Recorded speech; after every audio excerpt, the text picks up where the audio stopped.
I'm David Duncan, and I am here on behalf of myself and Mayur Shetty. Mayur is in San Francisco today, and I was hoping to start a little session, but I don't think it's going to work. So, Mayur and I work together. I work at Amazon day in and day out, and my job is, in fact, to make Red Hat solutions work on Amazon. It's a wonderful job. Kept it for more than a decade now. and one of the things that has been very interesting to me has been participating in Fedora and making Fedora a much better place. Neil invited me to work on the cloud team in a long time ago now, it feels like. Yeah. And we've been kind of gangbusters from there.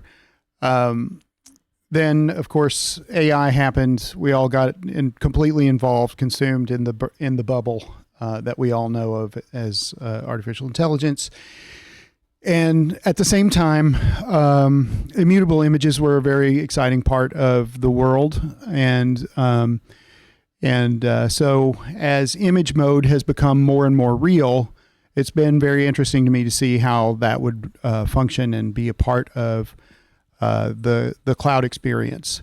And Mayur and I have been working on that together, spending a lot of time dealing with the ins and outs of how we will reestablish the platform, build more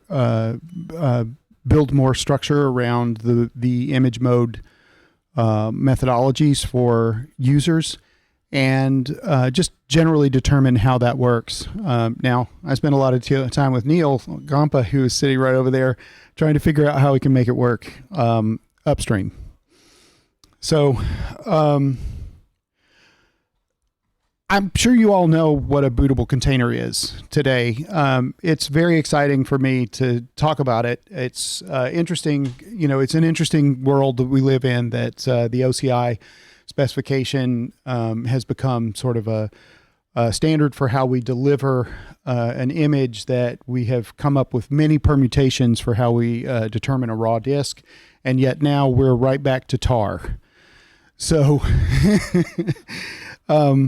that is one of the things that I think is very interesting about the space that we're in right now. And the whole goals, another thing that's interesting to me is that container native and cloud native have a very different kind of meaning in the space of the public cloud versus the space of just the general world of computing.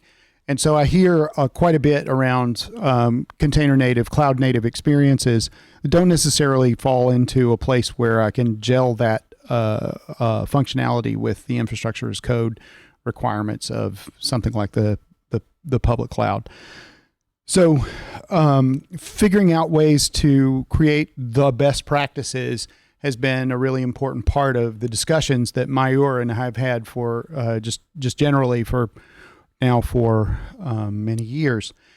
And as it stands, these are things that we continue to explore in this context, right?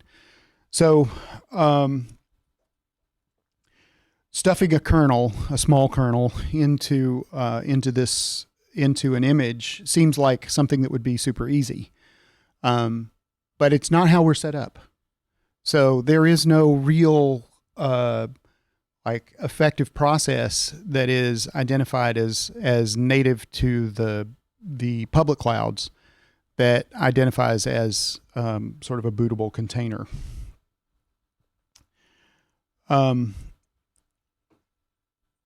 We definitely, this concept around the immutability has been something that we wanted to deliver in a way that is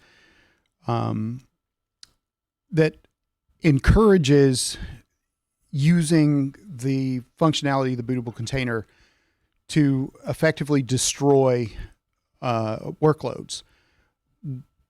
From a public cloud perspective, from my perspective, I see this as being something that that we don't generally have a practice for in industry.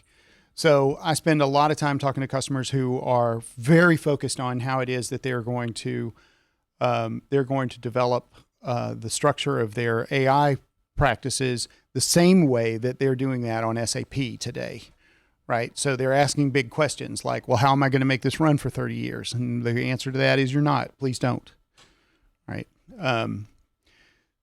So immutability and the concepts around immutability in the AI infrastructure and the structure of our experience there has to be something that is composable and easily replaced, destroyed, right? So we want to be able to have that classic notion of a destroyed infrastructure immediately, which deviates from what we're doing with the foundation of OpenShift, right? Even though that's a very quick way to handle it, the right answer, the right response is to fundamentally destroy from our perspective. And so only at the edge do we see places where we want to create that replaceable structure. And the bootable container works really well in this space. It's a paradigm shift that the users that we have in this space, in the public cloud space, can really grasp and start to make paradigm shifts in the way that they're building out their infrastructure. And the artificial intelligence model was exactly where we saw a place where we could inject the concepts around what they were doing with Kubernetes and say, we can do that just the same way with a virtual machine. So effectively, this is the structure we wanted for building out an artificial intelligence infrastructure. Is I wanted something that we could determine would work on my laptop. So effectively, I'm building all the time for different AI workloads, and my goal is to make them very small, to make them very composable, to build out that structure with common tools that we're using on a daily basis. Ramalama is a very important part of the structure that I've created for our RAG generation. So it's super easy for me to leverage the tools that are available to me on public cloud, right? For building out a RAG model. But if it's built in S3, then that means that I can't carry it with me. It's not there in any of the spaces that I might need it. It doesn't follow me into, let's say, my FSI certification on premises, right? So as those requirements broaden and the playbook requirements, as my infrastructure broadens, the playbooks need to remain the same. Otherwise, I have these huge infrastructure costs. And this is something that we're constantly trying to push against because of the way that this works. So my heart stops when I talk, a little bit about the bootable container, because yesterday I would talk to people, to my senior leadership and the leadership at Red Hat, and we would talk about how we were going to get Red Hat Enterprise Linux images onto the console. And now our paradigm is completely shifted, where I want to move away from the console 100% and strictly talk about the pipeline. So we talk about the image builder, and not just one image builder, but multiple image builders, because we want to create composable configurations. And those composable configurations require us to have very simple changes and I'll explain that in just a few minutes, but very simple changes that make what we're building easily modified for the environment, and easily and make it possible for us to have a very simple integration with the tools that we already know very well. One of my favorite things to do at Amazon was to get support for Podman under the Elastic Kubernetes service, because as we talked about it, pushing for Podman, where there was a giant Docker support model, right? So there's Docker underneath everything there. And so looking at it from the perspective of what are we doing with these nodes and why can't we run Red Hat Enterprise Linux on these nodes and support this 100%? The question, the immediate question came up was where's the compatibility layer? And that compatibility layer is immediate, right? It's not, it's unquestionable. And so providing that immediate support was something that it took no time flat as soon as we had people who were responsible for it. So I know all of these tools, all of these principles are fitting right into the loop for every one of the methodologies that you would use to support any kind of, any style of Kubernetes infrastructure, any style of container-based workloads. But then to bring that all the way down to the bare metal was something that just I feel like is a service model that we wanted to provide. So Mayur and I set out to do exactly that. The goal was to use these simple tools to build out an AI infrastructure. And so the way we did that was to look around, see what it was that we had available to us, determine where we wanted to go with our immediate support, and then build out sort of a demonstration of what that looks like with the basic tools. So this is what it looks like on Fedora, and this is kind of a simple review of what you'd see in the documentation. But our decision process around this was to use that structural support for all of these environments to build out something that was expected for a commercial user. So we set out to do exactly this structure here, which was to find a way to containerize our model, containerize the model server, put those apps together, or put this together with a simple chatbot, and lo and behold, and then create an AMI. So the AMI itself is structured so that or the build and the support there is done straight through the bootc image builder, and the bootc image builder is sort of a secondary project. I can't wait until that is integrated with the other standard tools. So I've kind of raced through the slides, but I don't think there was anything that was super special there. What I really wanted to do was just to bring you to this this space, which is the demo. So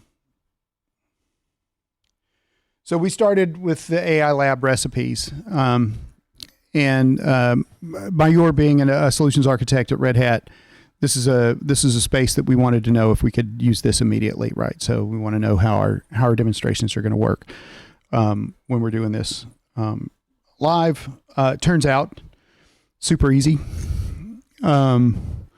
So first step in our demonstration was to build out support for the model, and building out adding the model here was the simplest of our steps. This is where we use Mayur's login to build this out or to pull from Quay. You've seen a build. I'm trying not to bore you with animation of the build process.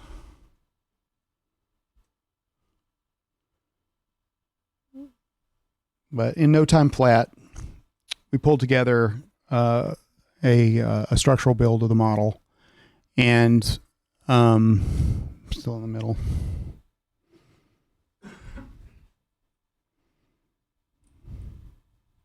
Okay. So the container registry, so this is kind of an interesting part to me, but the container registry doesn't matter, right? So functionally we were pushing to Quay because Quay is the standard, but we have several different models or several different types of container registries that are available, and we have a lot of users who are not necessarily interested in doing more than pulling from there and then leveraging their models and their deployments from a private registry. The private registries have been really important in the structure of this. So when I talk to customers about how that works, typically I hear from them that they're going to use a private registry for all their deployments. This doesn't have an example of that, but there are examples of that we've in fact created. So the container registry itself is super important for when you're talking to other people about how they're going to do their deployments. But in this case, we're using the standards. So I think I can go to 610. Yeah.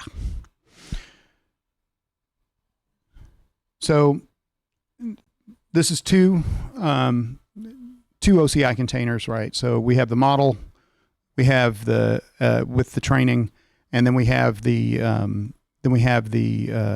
chatbot application itself.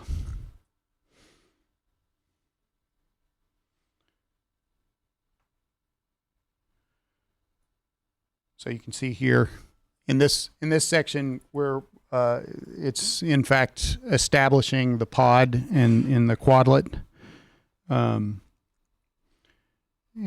the like literally copying that down. So now once we have all of this together, we can actually run the chatbot just to verify that it's functional. And running the chatbot on Podman, super easy. But now this functionality here is the actual image build. So Podman, we're using Podman to run the bootc image builder. The bootc image builder is then instructed to create a machine image for AWS. And then we're using that to actually push it to a machine image with a machine image name and description. That's pushing to a specific region so that we can use it in a specific region. Sorry, this is so hard to read.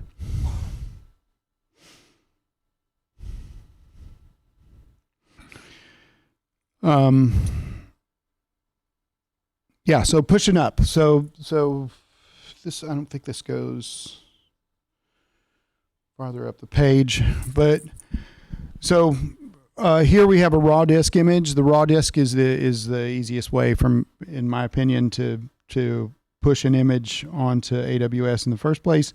But this was a super easy process. We create an image snapshot. The image snapshot is used to convert to a machine image, and then once we have that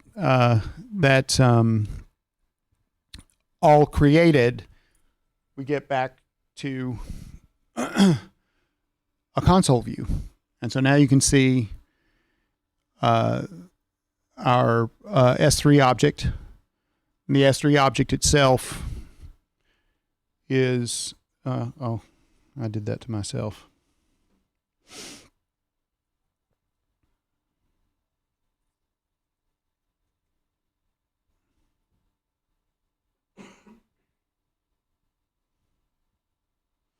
Okay. The S3 object is the backing of the instance itself. We talk a lot about confidential computing, by the way, and certainly that's a really important thing that we're working on. Especially this year, but I mean for the last 10 years probably, it's been a super big focus, and we're trying to figure out how to do it for less money. But the way this works, the machine image itself is an attestation, and the ID is that attestation. And if you were to ask somebody like Matt Wilson, who wrote Anaconda a zillion years ago, and is a VP at Amazon, If you were to ask him, he would say there's no requirement to do anything beyond that because the attestation is already complete.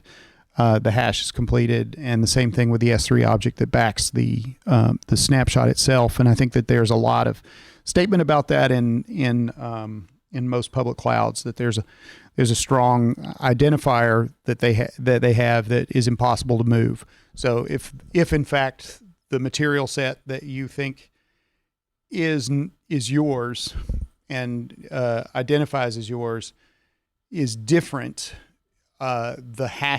that hash would prevent it from actually operating. So the functionality of the hash is there to determine that if anything was different than what you say it was previously, that hash is the same. That hash will prevent it from running. So, but that doesn't stop us from trying, right? So obviously, the TEE is a very important part of our process and fully supported. Soon to be easier to do from the image builder.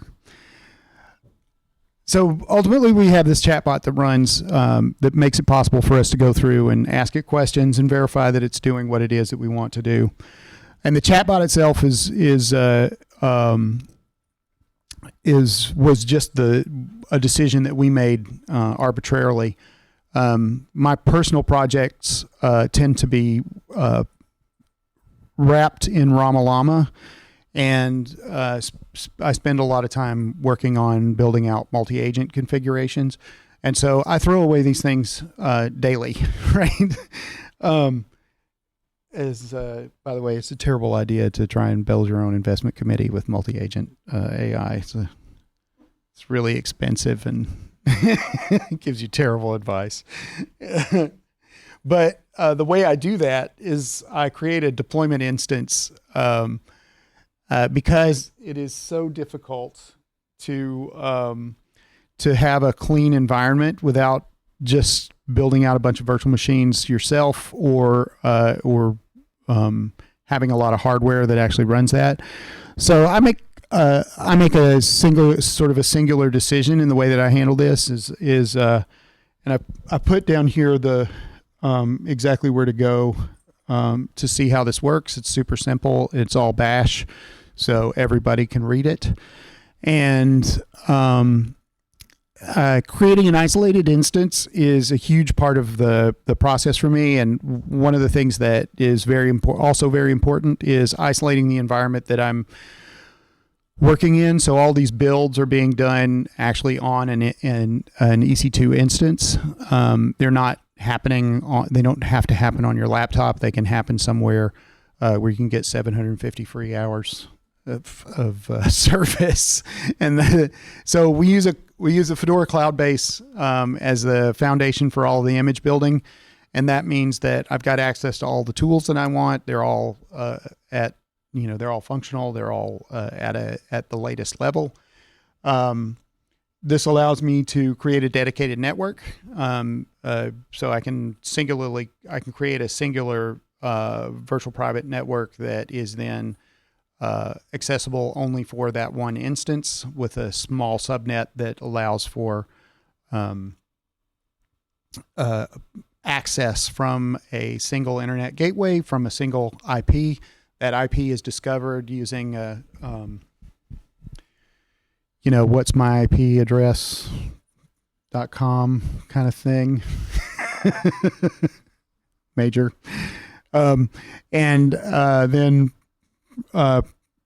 Then pre-configured with a default user. So in the GitHub repository, there's a space where you can actually create your own user. So I use Cloud Init, and Cloud Init is a really important part of the configuration of the bootable container that I didn't bring up. Is that once you've created something that you want to boot in a public cloud, you're also going to need to be able to leverage the injection of user data. And if you can't leverage the modification of the instance with the user data config, then you are stuck with whatever layer you placed in there at the very beginning, which is sometimes kind of a nice thing. But using the pre-configured default user in the user data, I modify that through the cloudconfig.yaml, And on boot, it has whatever configuration I want to have. So I typically use my standard username, my standard SSH key, and then and inject that at boot.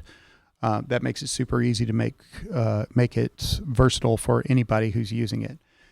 At the same time, the identity and access management role that's created is one that can build out in that singular environment. So if I have an account, that account is, and I build out this instance in that account is then the playground.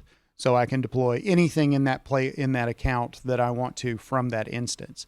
So this instance becomes this fantastic place to put this AI infrastructure in place to do like the RAG builds. So if I use Ramalama RAG quite a bit to actually build out the RAG models that we're using for or to put this to answer questions, and then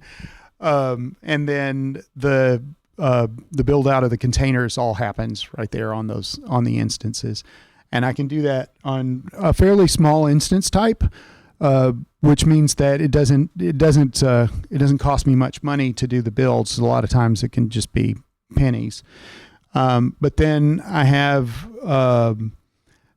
the ability to constrain that too. So least privilege is something that you could do beyond what I'm doing here, which is just making it most privilege a super power user.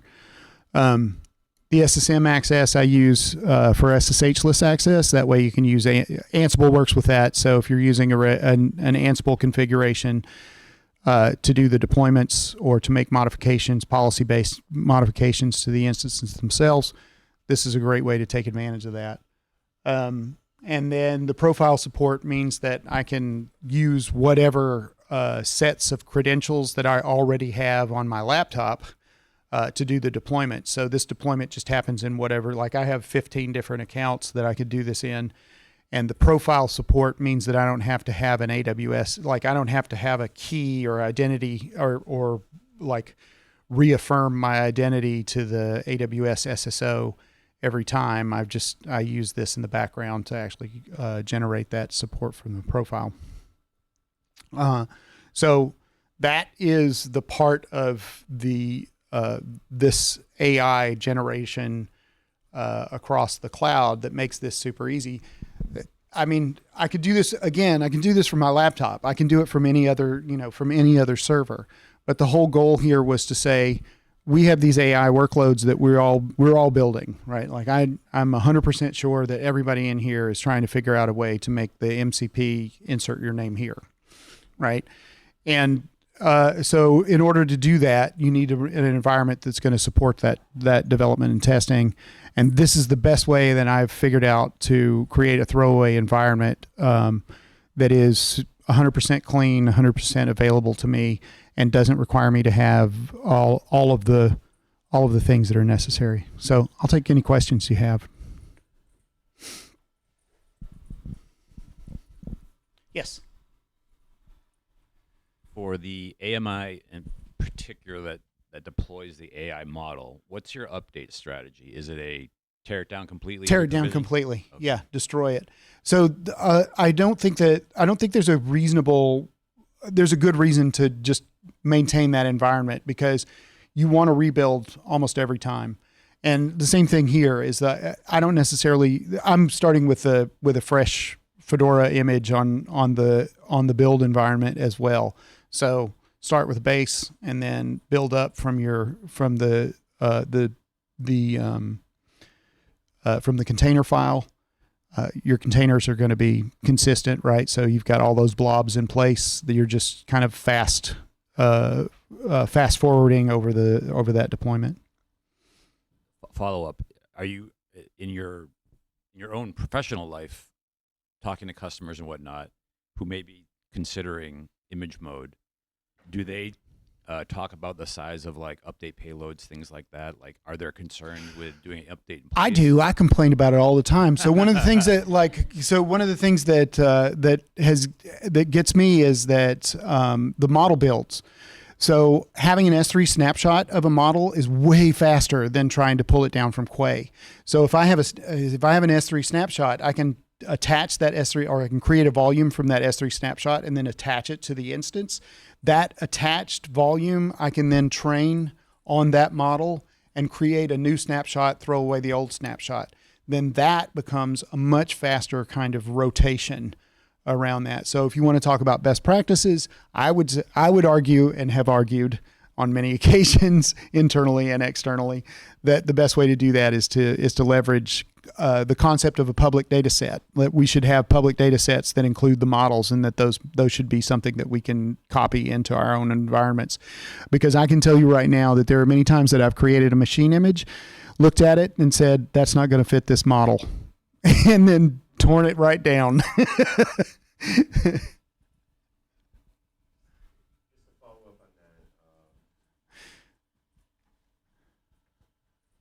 Comparison that you're making, like you're comparing S3 to like Quay. What about if it was a Amazon container registry? Oh well, so You still have that. I have the same problem with the Amazon. Yeah, the EC2 container registry. That wouldn't help that much. It wouldn't. Well, so it's faster because it's in the same region, right? And effectively, sometimes Quay is distributed, but it's not. But it's not always the fastest way to get the container image. And so there's a little bit of an advantage on the private registry because there's like a huge amount of infrastructure behind the scenes that's supporting that to be very near where you're doing your deployment. But to me, that still doesn't beat having a snapshot and just making volume, right? And just one other thing, if you have any off the top of your head, like things that you would like to see that would make your life easier in container tools, like with Podman and image mode, and bootc, that would be. Yeah. Would love to have a conversation. Okay, grand. Yeah, I'm looking forward to that. So I have lots of things to talk about. Right on. Thank you.